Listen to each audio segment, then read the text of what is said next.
So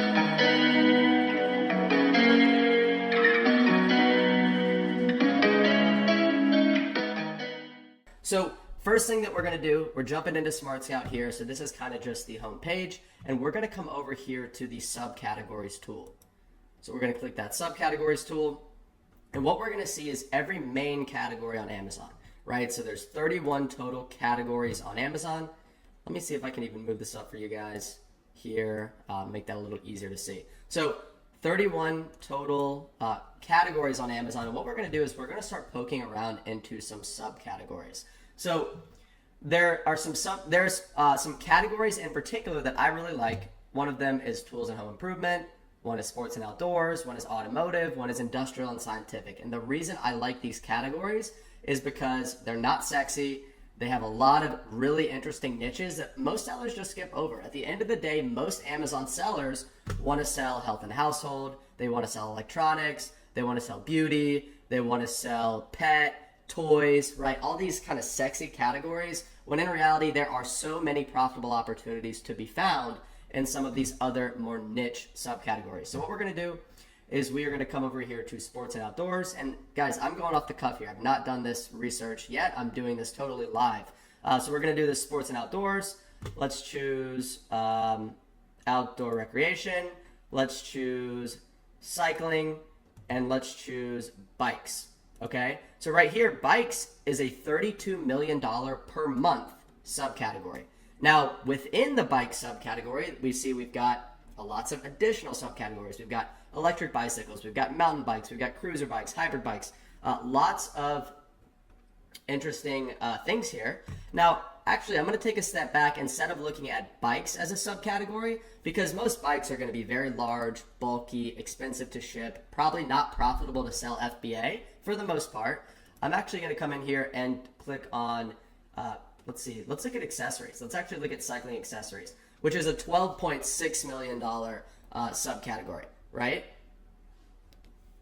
So we're going to come over here to accessories, and we're going to see what we can find here. So right here within bike pumps, bike covers is a $1.1 million per year subcategory. So what we're going to do is we're going to click on the magnifying glass here, and we're going to open up the actual brands within this subcategory. Now, one point I want to make before we drill into that is this column right here, the seller revenue share.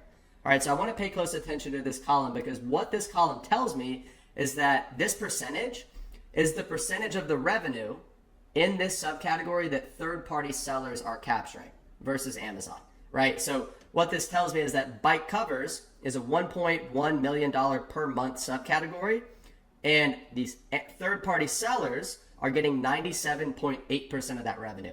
Amazon is only getting 2.3% of that revenue. So that tells me this is a very third-party seller-friendly subcategory. So let's poke into some of the brands there and see what we can find. So we're going to click on brands, and we see here we've got 163 different brands down here in the bottom right within this subcategory. Now, there are a couple of filters there's actually a couple of things I want to pay attention to. So first thing I want to look at is market share, right? So it looks to me like the largest brand in this subcategory only has about 10.9% of the market. Okay, so that's good, because this subcategory is not being dominated by one brand. There's a lot of different brands here that we might have the opportunity to source. Now, another column that I want to look at is average number of sellers, and this is actually the only filter I'm going to set to find some potential brands. So for average number of sellers, I want to set that minimum to 2. And the reason I want to do that is because I want to filter out any private label brands or any brands that have maybe one exclusive seller. All right, so this is going to show me brands that are more likely to be reseller friendly. Now what I want to do is I actually want to sort by average number of sellers, and I want to see the brands that have the most sellers on average, right? And that is going to be this brand here, Fox Racing. All right, so Fox Racing on average has over 9 sellers across most of their listings, which tells me that this is a reseller friendly brand. And if 9 sellers on average are selling each of their products, that means they're getting them at a profit from somewhere, which means we likely can as well. So what we're going to do over here is we're going to click on the magnifying glass again. We're going to open up the products and see which products Fox Racing as a brand has on Amazon. Now, I'm seeing here in the bottom right, Fox Racing has 3,382 products listed on Amazon. That is a ton of different products. So we want to filter this out even further. Let's go here first and filter out any products that are dominated by Amazon. Because typically, as a rule of thumb, we try to avoid competing with Amazon. So we're going to set this Amazon in stock rate filter to be maximum 60%. Okay, so we're going to change that to maximum 60%. And you see that filters out some products, but not a bunch. But we're left with still 2,807 products. Now, what I want to do next is I want to sort by rank, because I want to see which of these products are ranking very highly. Now, another filter that we can set is we can come up here to variation page and have it to where we can see variation listings, or we filter out variation listings and we don't see them at all. The only reason you would want to filter out variation listings is if you want to make your research a little quicker, because when we're looking at variation listings, a lot of times it takes a couple of extra steps to kind of determine which variations are selling well. So let's click no there and see what we're left with. So we're only left with 52 products out of the 3,000 or more from Fox Racing that are not variation listings. So I'm actually going to remove that filter and see if we can take a look at some of the products they have here. So first one I want to look at is, let's take a look at maybe this one right here. So these look to be some Fox Racing men's dirt paw motocross gloves, right? So these are motocross gloves. Size is XXL. And if we come down here and look at the Keepa, it looks like Amazon is on this listing quite a bit. So I'm actually going to go back to SmartScout, because what we want to do is we want to find products that Amazon is really not on very much, so that we can source those specific products directly from the brand or from a distributor. Now, let's go down here even more. And again, I'm kind of just poking around and seeing which of these, I'm kind of just going randomly here and seeing which of these variations are going to make sense. Okay, so here's one that has potential. All right, so right here, this is a Fox Racing motocross goggle, right? Looks like it is the pink colorway. Now, a couple of things I want to point out here, which makes this a really good lead. First, the buy box is a third-party seller, right? So that tells me that Amazon's not in the buy box. Third-party sellers are able to make sales here, and we have an opportunity to probably make sales if we jump on this listing. Another thing I'm seeing is that Amazon is telling us that this particular variation is selling over 100 units per month. So I'm sure you guys have noticed this X amount bought in the past month badge here. But this badge is specific to each variation.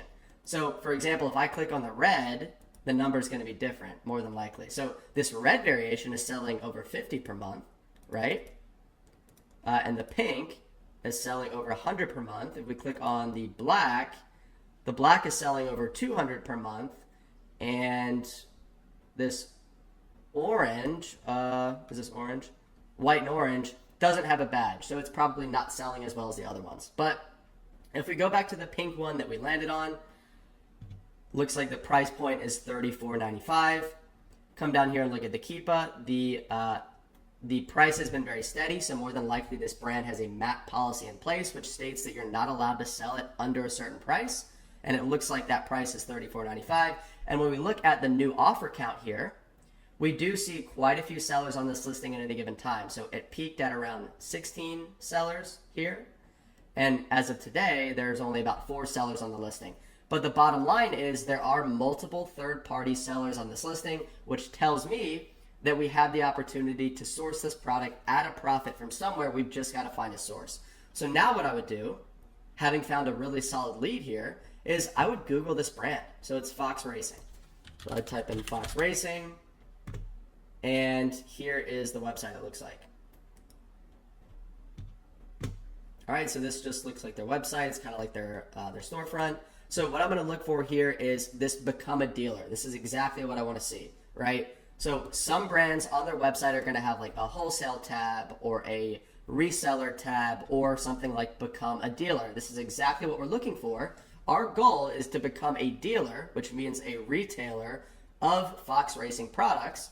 So we can click on this button and find out how to do that. So I'm going to click on Become a Dealer. how can I obtain information about selling Fox products? If you're interested in becoming an authorized Fox retailer, email your business name, address, and contact information to newdealer@foxracing.com. And what they're going to do is they're going to forward your information to your local sales rep. All right? Now, they're saying right here, who is eligible to become a dealer? So it's clear that they don't let just anybody become a dealer. So it looks like it says if you're a retailer who's driven by performance and targets consumers from any of these sports, then you will be considered to become an authorized Fox retailer. So basically what they're saying is, hey, we only sell to retail businesses that specialize in something like motocross or BMX or mountain biking or freestyle MX. So if I, as just any old Amazon retailer, reach out to them, the chances of me landing that account are slim because I don't specialize in those categories. So what I would probably do is I would reach out to this Fox Racing and say, hey, can you guys put me in touch with one of your distributors, right? I'm not interested in buying direct. I'm interested in buying through one of your distributors because, again, the chances of me working directly with Fox based on this information is slim. But by asking for who their distributors are, they're more likely to give me that information, and their distributors are also going to carry other popular brands in this niche for me to source as well. So right here, this video has been going for under 12 minutes. We found a really solid lead in Fox Racing. This is the exact method that I would use. I would rinse and repeat this across as many subcategories, as many niches, as many brands as possible. I would put together a list of 50 to 100 brands in a given category. I would call all of those brands, and if I don't get the account, I ask to get put in touch with their distributor. You do that 100 times, you're going to be drowning in profitable wholesale opportunities.